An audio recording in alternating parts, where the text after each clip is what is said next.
Père éternel, oui, c'est vraiment conscient de notre petitesse, notre ignorance, du fait que nous avons profondément besoin de toi, que nous venons une nouvelle fois à toi ce matin. Oui, Seigneur, nous sommes conscients que nous avons besoin de ton esprit et nous te le demandons ce matin afin que ta parole puisse éclairer notre vie, qu'elle puisse venir nous montrer clairement les zones que tu as envie de transformer dans notre vie.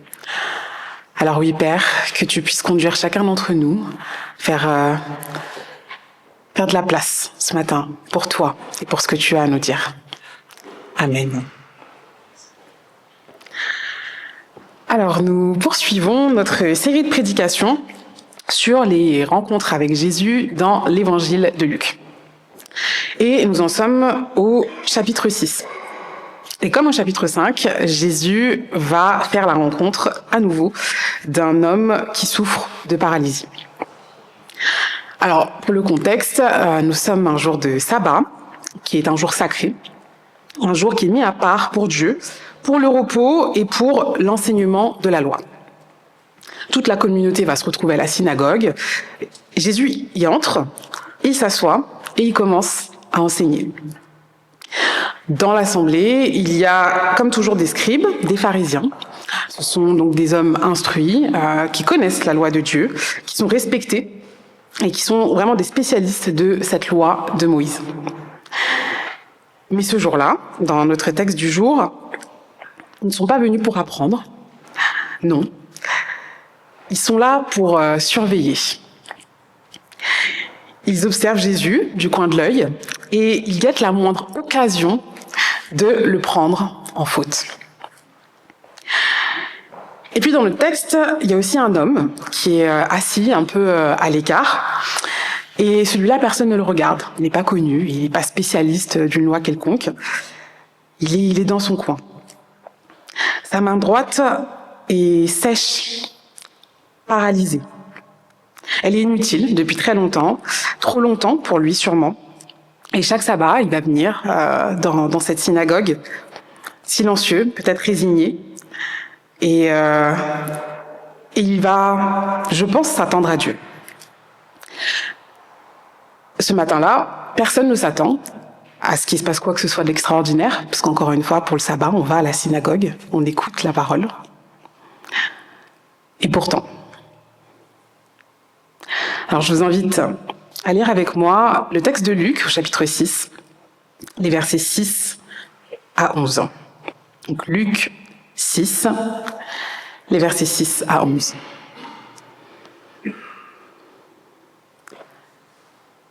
Un autre jour de sabbat, Jésus entra dans la synagogue et commença à enseigner. Or, il y avait là un homme dont la main droite était paralysée.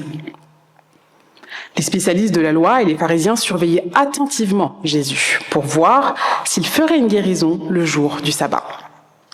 Ils espéraient ainsi trouver un motif d'accusation contre lui. Mais Jésus, sachant ce qu'il méditait, dit à l'homme qui avait la main infirme : « Lève-toi et tiens-toi là, au milieu. » L'homme se leva et se tint debout. Alors Jésus s'adressa aux autres. « J'ai une question à vous poser. Est-il permis, le jour du sabbat, de faire du bien ou de faire du mal ? Est-il permis de sauver une vie ou bien faut-il la laisser périr ?» Il balaya alors l'assistance du regard, puis il dit à cet homme : « Étends ta main. » Étends la main, pardon. Ce qu'il fit. Et sa main fut guérie. Les spécialistes de la loi et les pharisiens furent remplis de fureur et se mirent à discuter entre eux sur ce qu'ils pourraient entreprendre contre Jésus. Jusqu'ici, la parole de Dieu. Alors, dans ce texte, deux personnages se tiennent à quelques mètres l'un de l'autre, dans la même synagogue, et devant le même Jésus. Et pourtant, l'un ne le rencontre jamais vraiment, tandis que l'autre est complètement transformé. Et ce matin, je voudrais que nous explorions ensemble la question suivante. Qu'est-ce qui fait la différence entre être simplement à côté de Jésus et le rencontrer réellement? Et pour répondre à cette question, je vous propose d'abord de regarder la posture des scribes et des pharisiens, ceux qui observent Jésus sans jamais le rencontrer, avant de nous intéresser à celle de l'homme qui a la main paralysée, celui qui fait l'expérience d'une vraie rencontre avec le Christ. Et donc pour commencer, intéressons-nous à ceux qui observent Jésus sans jamais le rencontrer. Alors comme je l'ai dit en introduction, les scribes et les pharisiens, ils ne sont pas étrangers à la loi, ni à la foi. Ce sont des hommes religieux qui connaissent les Écritures par cœur. Ils fréquentent la synagogue chaque semaine et ils se tiennent depuis toujours près de ce que Dieu a révélé au peuple d'Israël. Rien en apparence ne devrait davantage les préparer à rencontrer le Messie, à rencontrer Jésus lorsqu'il se présente devant eux. Ils sont censés le connaître. Et pourtant, le texte est clair sur ce qui les anime réellement ce jour-là. Au verset 7, Luc précise qu'il surveillait attentivement Jésus pour voir s'il ferait une guérison le jour du sabbat. Et ceci dans le but d'avoir un sujet d'accusation contre lui. Ils n'étaient pas intéressés par le fait de rencontrer Jésus, ils cherchaient un motif d'accusation contre lui. Pour un juif pieux de l'époque de Jésus, le sabbat, c'était le jour où on cessait toute activité. C'était un jour qui était consacré entièrement à Dieu, en mémoire de la création et de la libération de l'Égypte. Le mot sabbat, il vient de l'hébreu shabbat, qui signifie littéralement cesser, s'arrêter. Et cette pratique, elle trouve son origine dans les tout premiers chapitres de la Bible, en Genèse donc. Donc Genèse 2, les versets 2 à 3, où Dieu lui-même se repose le septième jour, après avoir créé le monde. Il bénit ce jour et il le met à part. Et ce repos hebdomadaire, il est pour le peuple d'Israël une manière d'imiter Dieu et de reconnaître qu'il est le créateur de toutes choses. On fait pause pour nous rappeler de cela. Mais le sabbat, il a aussi une seconde origine, tout aussi importante. Dans le livre du Deutéronome, lorsque Dieu il redonne les 10 commandements à son peuple, il va rattacher l'observance du sabbat à la sortie de l'Égypte.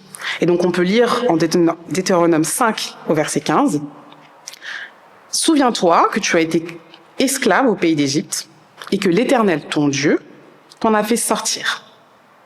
C'est pourquoi l'Éternel, ton Dieu, t'a ordonné d'observer le jour du repos. » Pour un ancien esclave, avoir un jour de repos, c'est quand même significatif. Parce qu'a priori, quand ils étaient en Égypte, ils ne se reposaient jamais. Ils travaillaient tous les jours.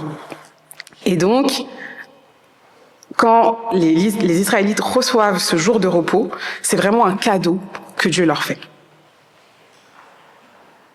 Et ça leur rappelle aussi que ils ne sont plus esclaves, ni de Pharaon, ni de personne. Ils sont libres. Et concrètement, dans la vie des Israélites, le sabbat, ça durait du vendredi au soir au samedi soir. Et pendant ce temps-là, tout s'arrêtait. On ne travaillait pas, tout le monde se reposait, les hommes, les femmes, les enfants et même les animaux. Tout le monde devait se reposer. On se rassemblait pour prier, écouter la parole. Alors, je vais juste vérifier parce qu'il y a un petit écho. On se rassemblait pour écouter la parole de Dieu et pour prier ensemble. Et à l'époque, il faut savoir que le sabbat, ça n'existait nulle part ailleurs. C'était vraiment spécifique aux Israélites. Et donc c'était aussi une marque de l'alliance que les Israélites avaient avec Dieu. Ça les distinguait des autres peuples.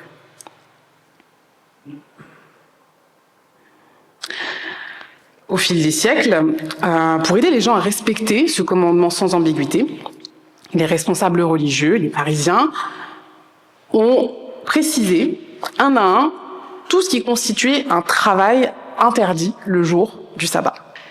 Et ils avaient fini par recenser 39 catégories d'activités interdites. J'ai bien dit catégories. Donc vous imaginez, dans chaque catégorie, il y avait des items différents. Et il y en avait 39 des catégories. Voilà. Et ça allait de la moisson au fait d'allumer un feu, enfin en passant par le fait de faire le ménage. Enfin, il y avait tout un tas d'activités qui étaient interdites pendant ce sabbat. Et l'intention de départ était bonne. Le but, c'était de protéger un commandement qui était précieux aux yeux de Dieu. Mais avec le temps, toutes ces règles, elles ont fini par transformer un cadeau de Dieu en un système de contrôle et de jugement. Si on revient à notre texte, et selon le guide des travaux interdits des pharisiens, guérir quelqu'un, c'était un travail qui était interdit le jour du sabbat, sauf en cas de danger de mort immédiat. Or, la main paralysée de cet homme, c'était pas une urgence vitale. Il pouvait continuer à vivre avec sa main paralysée. Et c'est précisément sur ce point que les pharisiens, ils attendent Jésus. Ils savent qu'il n'est pas obligé de le guérir, mais du coup, est-ce qu'il va le faire quand même, le jour du sabbat? Verset 8. Sachant ce que les pharisiens méditaient et voyant au-delà de leur posture, de ce qu'ils voulaient montrer à voir, et surtout percevant ce qui se jouait réellement dans le cœur de ces pharisiens, Jésus, il va demander à l'homme paralysé de se lever et il va décider de le guérir. Là, au milieu de tous. Il refuse que cette guérison elle se fasse dans un coin, parce que l'homme paralysé, il était dans un coin, à la base. Il était isolé. Mais il va l'appeler au milieu de tout le monde, au milieu de toutes ces personnes qui l'attendent au tournant, qui veulent le voir faire ce qu'il ne devrait pas faire. Il expose la situation en pleine lumière et particulièrement devant ceux qui l'attendaient au tournant. Et Jésus va poursuivre avec audace en demandant aux pharisiens, au verset 9, « Est-il permis, le jour du sabbat, de faire du bien ou de faire du mal? Est-il permis de sauver une vie ou bien faut-il la laisser périr ?» La réponse paraît assez évidente, mais elle est surtout là pour relever quelque chose d'essentiel. Dans le système des pharisiens, la loi elle-même, pourtant donnée par Dieu pour la vie et la bénédiction de son peuple, est devenue l'instrument qui est utilisé contre la vie et la miséricorde de Dieu. Leur attachement au fait d'observer avec rigueur le sabbat les a rendus incapables de se réjouir d'un miracle de Dieu. On en est arrivé là. Alors on pourrait se dire, bon, nous aujourd'hui, le sabbat, peut-être que certains d'entre vous ne savaient même pas forcément ce qu'était le sabbat. Donc on peut ne pas se sentir concerné parce qu'on n'observe pas ce genre de loi. Mais est-ce que pour autant, il ne nous arrive pas de créer des systèmes similaires qui initialement avaient pour but d'aider notre croissance avec Dieu, mais qui finissent par nous faire oublier que nous servons un Dieu de grâce. La Bible, elle est claire sur de nombreux sujets et elle est un guide pour nous. La semaine dernière, on a parlé de l'image de la lampe. Moi, j'étais tombée sur l'image de la lampe. Cette parole, elle éclaire les zones d'ombre de notre vie. Et pourtant, elle n'est pas une liste avec des catégories, une liste de lois à appliquer dans notre quotidien. La Bible, c'est pas un manuel avec des tirets qu'on doit appliquer au quotidien, pas du tout. La Bible, c'est l'histoire d'un Dieu qui a tellement aimé sa création, qu'il a passé toute l'histoire de la Bible à le poursuivre afin de reconstruire une relation avec lui. La Bible, c'est l'histoire de ce Dieu qui va sans cesse aller à la rencontre de sa création et qui, par amour, va donner sa vie pour nous, pour qu'on puisse retrouver une relation avec lui. Relation que nous avons initialement brisée par notre péché. C'est ça que raconte la Bible. La Bible, c'est le point de rencontre entre ce Dieu qui s'est révélé et nous qui avons la grâce de recevoir cette révélation. Et pourtant, combien sommes-nous à ériger des lois au quotidien en étant remplis de bonnes intentions? Je vais en citer quelques-unes, prises au hasard. Un chrétien n'a pas le droit de boire de l'alcool.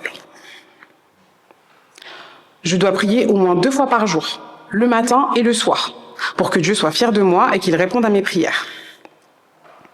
Un chrétien ne peut pas avoir d'amis non-croyants.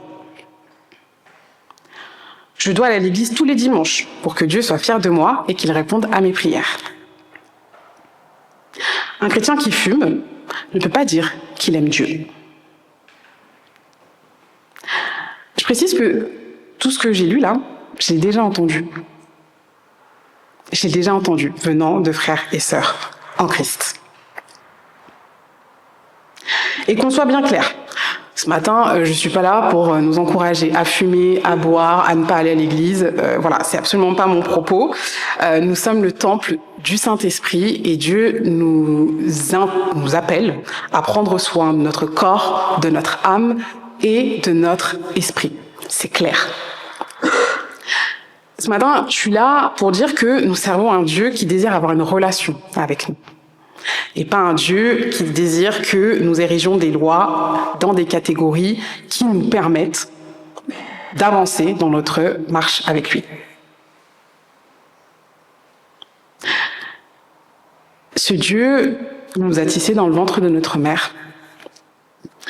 Et il connaît chaque détail joyeux et sordide de notre vie. Il n'y a rien que nous pouvons lui cacher. Nous servons un Dieu qui nous appelle à le suivre afin de transformer chaque étape de notre vie. Et pour une personne, pendant un temps donné, ça peut être d'aller à l'église tout en luttant avec une addiction. Dieu l'appellera peut-être à ne plus jamais consommer d'alcool. Mais est-ce que pour autant, cette restriction va concerner tous les chrétiens ? La Bible, elle est très claire sur le sujet de l'alcool. Elle condamne l'ivresse et elle nous invite à la modération et à la maîtrise de soi. Mais cette modération, elle ne va pas prendre la même forme pour la même personne et au même moment. À un moment de notre vie, on peut être appelé à ne plus consommer de l'alcool parce qu'on en est là dans notre cheminement avec Dieu. Et plus tard, ça peut changer. Nous servons un Dieu qui nous invite à avoir une relation avec lui. Christ à la croix, il nous a libérés du péché dont nous étions esclaves. Et en Christ, l'Esprit Saint nous accompagne au quotidien dans la sanctification, dans une transformation intérieure, profonde, pour nous rendre comme Christ. Chacun a son rythme. Et c'est très important de comprendre que c'est chacun à son rythme. On n'en est pas au même stade. On est tous en chemin, mais pas au même stade de ce chemin. Mais on est tous en chemin pour la gloire de Dieu. Et je ne sais pas si vous avez déjà eu la joie d'expérimenter le travail de l'esprit en vous ou chez quelqu'un, mais je trouve qu'il n'y a rien de plus bouleversant. Vous savez, ce moment où vous réalisez que vous ne luttez plus avec tel ou tel péché, ou une personne que vous connaissiez d'une telle manière devient complètement transformée, Et c'est pas parce qu'elle a prié très fort, c'est pas parce qu'elle s'est abstenue suffisamment. Non, c'est parce qu'en fait, au bout d'un moment, l'Esprit Saint, Dieu, a transformé l'intelligence de cette personne tellement profondément que le problème initial n'est plus. Je ne sais pas si vous avez déjà expérimenté ça. Il n'y a rien de plus bouleversant. Et ça, il n'y a que Jésus qui peut le faire. Même dans notre propre vie, regardez à votre propre vie, il y a des choses qu'on essaie de contrôler par nous-mêmes. Mettez-les en opposition aux choses sur lesquelles Dieu vous a libéré. Et c'est pas la même paix, c'est pas la même joie, c'est pas la même puissance. Nos lois peuvent nous cadrer pendant un temps. Christ, il nous cadre pas, il nous libère. Et c'est bien plus puissant, bien plus transformateur. Et en plus, ça dure, contrairement à nos lois qui finissent par craquer. Enfin, en tout cas, pour moi personnellement, vous, je sais pas, mais ça dure jamais très très longtemps quand c'est par nos propres forces.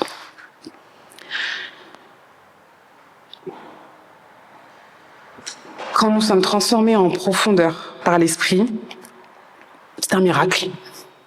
On a souvent tendance à dire qu'on vit à une époque où on ne voit pas beaucoup de miracles, parce qu'on se réfère à ce que Jésus faisait de son temps. Moi, je peux vous dire que des miracles, il y en a.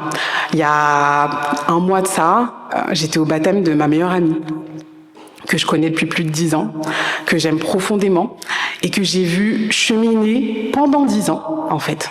Ça a pris 10 ans, avec Jésus. Et elle s'est baptisée il y a un mois. Et ça, c'était un miracle. Parce que moi, j'ai pu voir, en fait, tout ce cheminement. J'ai pu voir toutes les étapes qu'elle a vécues avec Christ et comment est-ce qu'il a transformé chaque étape de sa vie. Ça, c'est un miracle. Et ça a pris 10 ans. Et c'est quand même un miracle. Et ce miracle, en fait, c'est exactement ce que les pharisiens dans la synagogue sont en train de vivre, mais qu'ils ne voient pas. Ils ne le voient pas. Jésus, il est venu à leur rencontre, mais ils ne l'ont pas reçu. Et résultat, le texte il nous dit qu'ils furent remplis de fureur et se mirent à discuter entre eux sur ce qu'ils pourraient entreprendre contre Jésus. Voilà le résultat de ne pas accueillir le miracle de Jésus. Et frères et sœurs, je pense que cette scène, elle nous interroge directement. Il est tout à fait possible d'être régulièrement présent dans un lieu de culte, voilà, de participer aux différentes activités de l'Église, d'avoir même une bonne réputation dans la communauté, et pourtant de ne jamais vraiment rencontrer Jésus. Si notre cœur reste occupé à surveiller, à juger, à essayer de protéger notre honneur et de forcer telle ou telle personne à respecter nos lois, ça va être compliqué de recevoir ce que Dieu veut nous donner. Alors je me questionne ce matin. Est-ce que nous venons devant Jésus pour être transformés ? Ou est-ce que sans même nous en rendre compte, nous venons parfois vérifier qu'il correspond bien à l'idée que nous nous sommes fait de lui ? Est-ce que parfois nous ne sommes pas plus attachés à nos règles, à nos habitudes ou à notre besoin de contrôle qu'à la vie et à la miséricorde que Dieu veut répandre autour de nous ?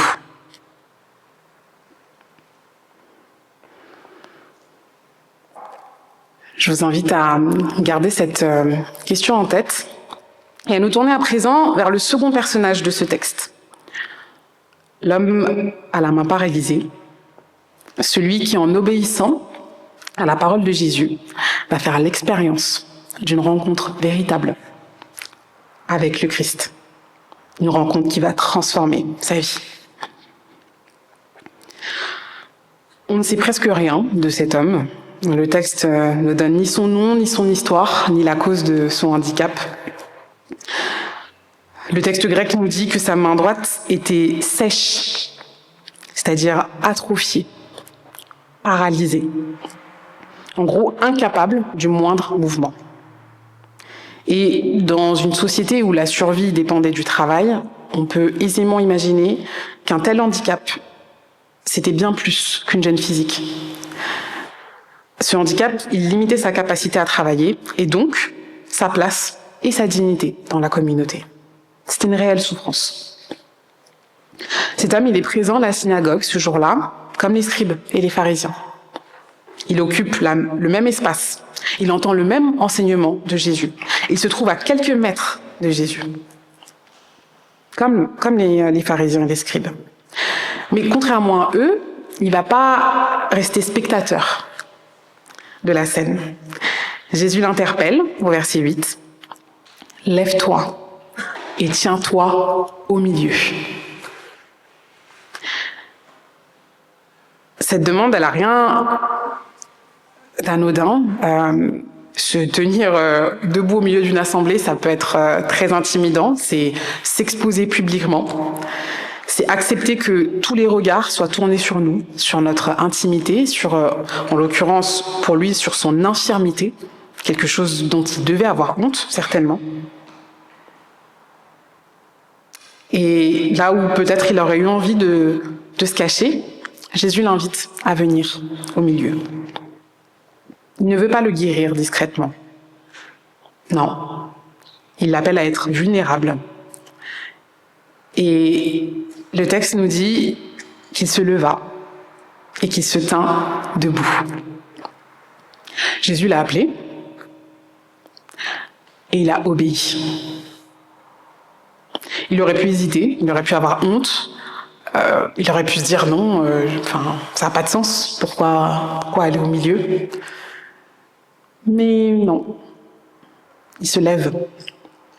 Il accepte d'être vu tel qu'il est, avec sa faiblesse, au milieu de tous. Puis vient la seconde demande de Jésus, au verset 10. « Étends ta main. » Et cette demande, elle est vraiment étonnante quand on y réfléchit, parce que sa main, elle est sèche, paralysée, incapable de toute activité. Comment il l'étend ?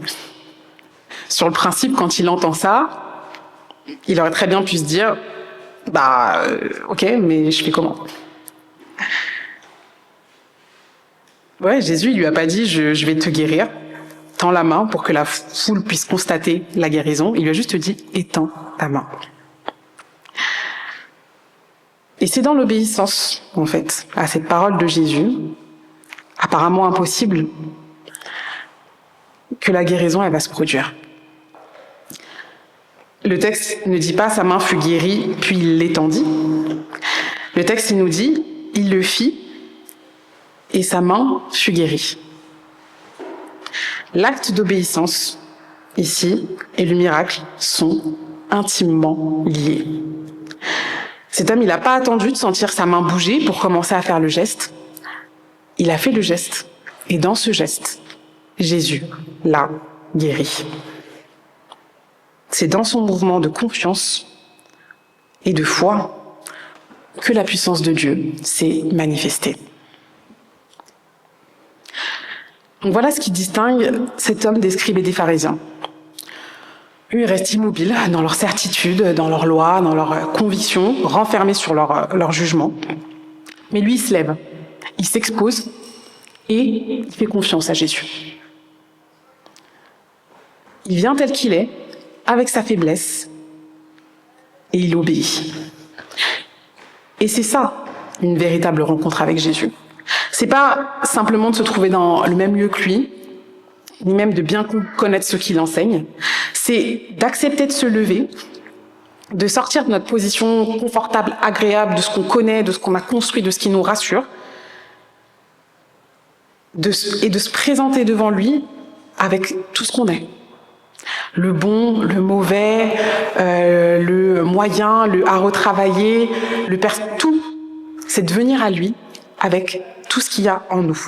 Et de répondre par l'obéissance à ce qu'il nous demande, même quand ça nous semble impossible.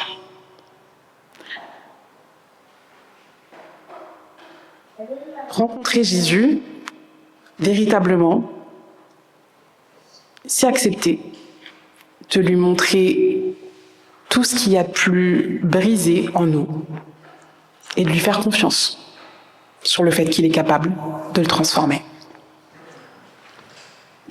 Et je voudrais partager avec vous un témoignage qui, en préparant ce message, m'a beaucoup interpellée à ce sujet. Je l'ai découvert justement en préparant cette prédication. Et donc, entre les années 1990 et 2000, Korn est l'un des groupes de métal et de new metal, pour les initiés, les plus connus au monde. Et donc, voilà, vous avez une image de ce groupe. Et Brian Welch en est le guitariste. Il est adulé, il est riche, il est au sommet de sa gloire à l'époque. Mais derrière la scène, sa vie, elle s'effondre complètement. Il est dépendant à la méthamphétamine et à l'alcool, au point où il perd énormément de poids et il n'arrive même plus à reconnaître son propre reflet. Et il met en danger la garde de sa fille, qui est âgée de 4 ans à l'époque. Il est en train de tout perdre. Et c'est précisément au moment où il touche le fond, rangé par la honte et incapable de s'en sortir seul, qu'une amie l'invite dans une église. Il s'y rend sans conviction, mais ce jour-là, il raconte avoir ressenti une présence si palpable qu'il en est tombé à genoux en pleurant. Il a été tellement submergé qu'il a pris la décision sur le champ de tout abandonner. La drogue, l'alcool, et même le groupe qui a fait toute sa gloire. Le 22 février 2005, Korn va annoncer le départ de Brian Welch après 13 ans au sein du groupe. Et Brian va quitter son groupe du jour au lendemain, en plein succès. Et il va laisser toute l'industrie musicale dans l'incompréhension. Et ce qui rend son témoignage bouleversant, c'est qu'il ne l'a jamais enjolivé. Je vous invite, si vous pouvez, à le lire. Si on peut, voilà, c'est super. Dans son livre, Sauve-moi de moi-même, il va raconter sans détour sa dépendance, ses nuits de paranoïa, la peur qu'il avait de perdre sa fille, tout ce avec quoi il a lutté. Il en parle, sans mentir, avec une authenticité vraiment bouleversante. Il se met à nu, publiquement. C'est rare d'avoir des récits aussi authentiques de ce que c'est que de lutter avec le péché. Et il n'a pas écrit ce récit par manque de pudeur, non. Il avait vraiment à cœur que le monde comprenne de quoi Dieu l'avait tiré et du coup, qui était ce Dieu pour lui. Il voulait qu'on sache qui l'avait délivré de tous ces démons. Des années plus tard, une fois guéri, il va élever sa fille seule. Et il avait débuté une carrière solo, mais en 2013, il s'est fortement senti appelé par Dieu à réintégrer son groupe. Et alors, vous en doutez, cette décision n'a pas forcément fait l'unanimité au sein de la communauté chrétienne. Et on peut facilement imaginer les commentaires. Attends, pourquoi il retourne dans un groupe pour jouer de la musique satanique comment il peut dire qu'il fait du métal chrétien, ça n'a aucun sens. Comment est-ce que Dieu il peut être glorifié par la musique qu'il fait? Tout un tas de commentaires qui l'encourageaient pas forcément à retourner dans son ancien groupe. Et pourtant, Brian Welch il va devenir une voix publique sur le rétablissement et la foi dans le milieu du métal et de manière générale dans le monde en fait. Combien de chrétiens peuvent se vanter aujourd'hui d'avoir une influence dans le métal? Vous en avez, vous? En fait, Brian Welch, il a été appelé par Dieu pour avoir une influence dans ce milieu-là. Son histoire, c'est celle d'une extraordinaire restauration La restauration d'un homme dont la vie a basculé, en fait, du jour au lendemain. C'est ces conversions où tout bascule. C'est pas la conversion de tout le monde, mais c'est son histoire.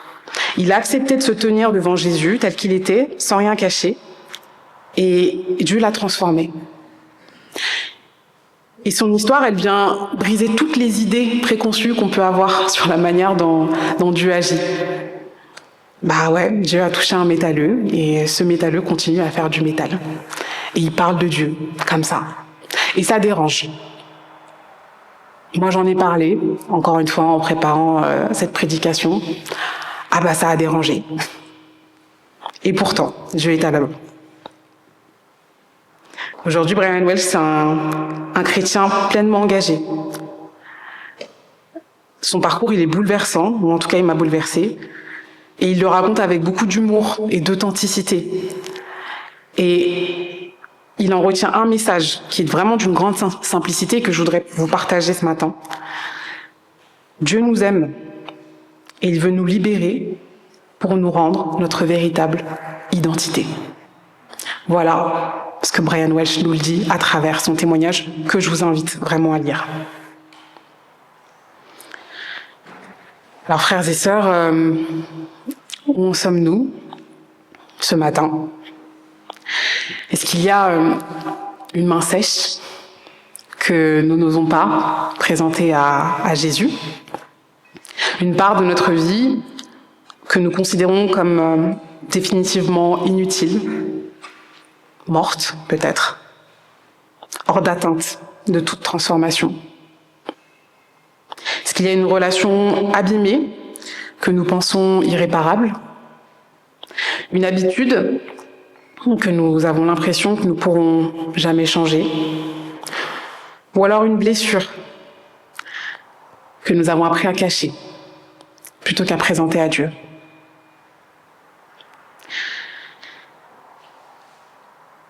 Jésus, il nous adresse la même invitation qu'à Brian Welch et à l'homme paralysé. Il nous dit « Lève-toi, tiens-toi devant moi et étends ce que tu penses inutile, ce que tu penses mort. » Il ne nous demande pas d'attendre d'être déjà guéris pour venir à lui. Il nous demande de nous avancer, de nous exposer et de lui faire confiance. Par la foi, de faire le geste qui peut rendre absolument tout possible. Alors je nous laisse avec ces deux questions. Est-ce que nous nous laisserons voir tels que nous sommes devant Jésus? Et est-ce que nous répondrons à sa parole, même quand elle nous demandera quelque chose qui nous semble impossible? Je vous invite à la prière.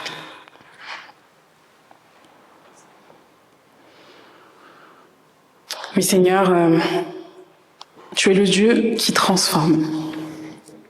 Oui, tu nous as voulu avec toi. Tu as mis tout en œuvre pour qu'on puisse retrouver une relation avec toi, mais pas pour nous laisser tels que nous sommes, absolument pas, mais bien pour pouvoir nous transformer, nous redonner notre véritable identité. Et Seigneur, ce matin, nous voulons te redire à quel point nous désirons ce que tu as prévu pour nous, à quel point nous voulons, Seigneur, vivre cette vie parfaite que tu as créée de toute éternité pour nous. Mais Seigneur, nous voulons aussi te redire toute notre difficulté, toute notre peine, à justement nous mettre à nu devant toi. Parfois, nous sommes conscients de ce que nous devons faire, mais limités par nos peurs. Et Seigneur, on veut te dire à quel point, même pour ça, nous avons besoin de toi, pour pouvoir nous mettre à nu devant toi, pour pouvoir t'exposer toutes les zones d'ombre qui ont besoin d'être transformées par ta lumière, purifiées par ton feu, Seigneur. Oui, viens encore aujourd'hui dans nos vies. Viens bousculer ces vies. Viens nous pousser à t'exposer toutes les choses avec lesquelles nous luttons pour que toi, tu puisses nous en libérer. Donne-nous, Seigneur, la conviction que cette liberté, elle est bien plus grande que la peur que nous pouvons ressentir. Ouais, nous voulons nous en remettre à toi parce que seul, encore une fois, nous ne pouvons pas faire grand-chose. Alors Seigneur, oui, donne-nous de pouvoir te faire confiance. Fais grandir notre foi et surtout transforme-nous chaque jour un peu plus à ton image. Amen.